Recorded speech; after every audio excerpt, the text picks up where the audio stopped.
Means of Awesome! Welcome to Means of Awesome. Hi. So, I have a question. When was the last time you met someone who was just beautiful?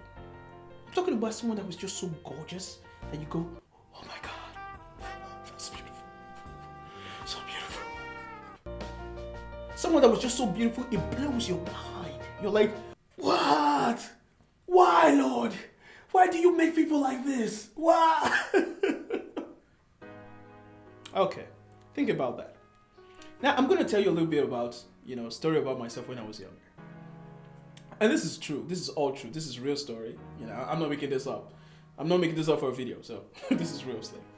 When I was younger, I used to believe that I was so ugly. Yeah, I used to believe I was ugly. Like I was like the ugliest guy around. I had people telling me like, oh, your nose is too big. Your lips are too wide. You have big lips.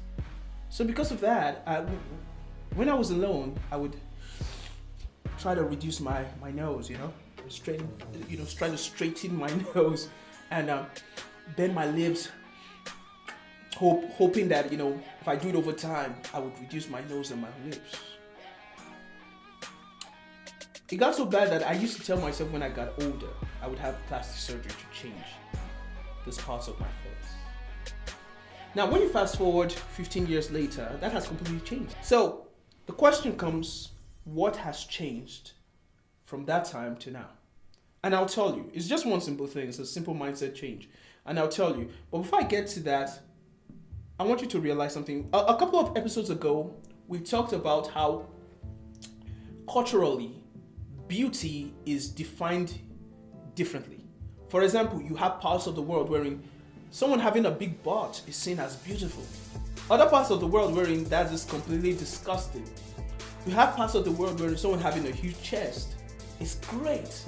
Other parts of the world wherein, no, they don't want that, they want smaller chests. Or you go to parts of the world wherein having green eyes is just so gorgeous. Then there are parts of the world wherein they don't understand that. Like, what? Why? You look like an alien. They want brown eyes. So you find that each part of the world defines what beauty is based on the people in that environment. So which means beauty is not something that we are born understanding. It is based on our societal agreement. Let's talk about art. So let's say I go to a museum and I'm walking through and someone's like, oh, you gotta check out that piece of art. So I go over there and I'm looking at this piece of art. Okay, I don't understand what this is. This is me trying to do a nice, proper English accent. I don't understand what this is. What is this stupid art? It look at like it was made with a splatter of paint. And my friend comes there and goes, oh my, this is so beautiful. I have not seen anything like this. This is the greatest piece of art. Who made this? What's his name? Oh my gosh, this is awesome. This is great abstract art. And I'm going, I don't understand what you mean by abstract art. Because it looks like it was made with paint. Anyone can do this. With art, we all have our own perspective. What someone thinks is beautiful, another person thinks is just a splatter of paint. That is who you are. You're a piece of art. Not everyone will understand it. It won't make sense to everybody else. To some people, you're just a splatter of paint. But to the ones that you're supposed to touch, you are made in perfection. You are made by a genius. Let's talk about farmers. So a farmer has seasons. They have the season of planting and then they have the season of reaping what they've planted or harvest. Now, a farmer would not use the same tool for every single thing. Have you ever looked at a shovel or a hoe or the thing that they call the scissors? I think it's called the scissors. Cuts it. Every tool has its own shape and design. Why? Because that's how it needs to look to achieve what it needs to achieve. We live in this culture wherein we all believe we all want to be loved, we all want people to like us. But nowhere does it say that everyone has to understand your art. or understand your beauty. Now, brings me finally to what I discovered and what has changed my mindset over the years. See, I found out that beauty, or what we call beauty, is fleeting. It is fleeting. And I discovered that God has placed gifts in my life that I don't need to look better to use. I don't need to look better than this to use those gifts. For example, this has never happened to me.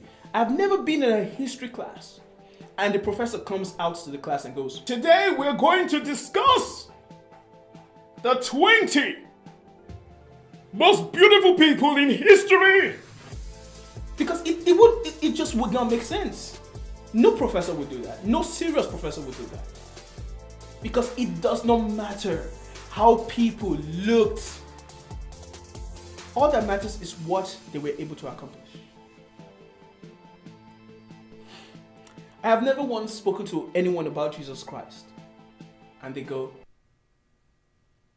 "Was Jesus Christ handsome? Was he fine?"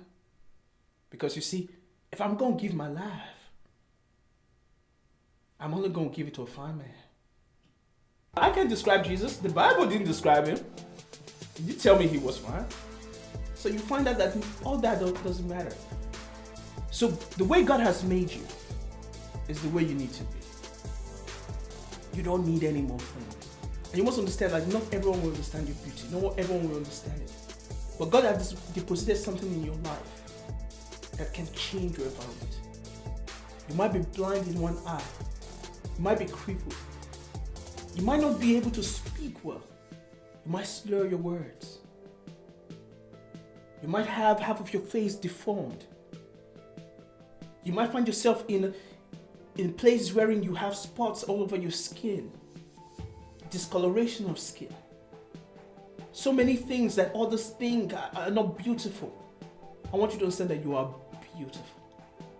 You're gorgeous. You were made for greater than they understand. And those people who you're supposed to touch, when you come into their life, they will get it. Don't allow any man to tell you that you are lesser than what God has made you to be. Because you were made deliberately. So go out there today and understand that you're beautiful.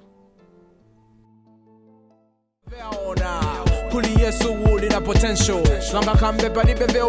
But to Jesus, you are really special. 1 in a million, nah, 1 in 6 billion. They may say that you are inferior, but to Jesus, you are superior. We sakamana, mamurila na udanga sana. Namuri Yesu na utambalala, pampa saule tongola nembalala.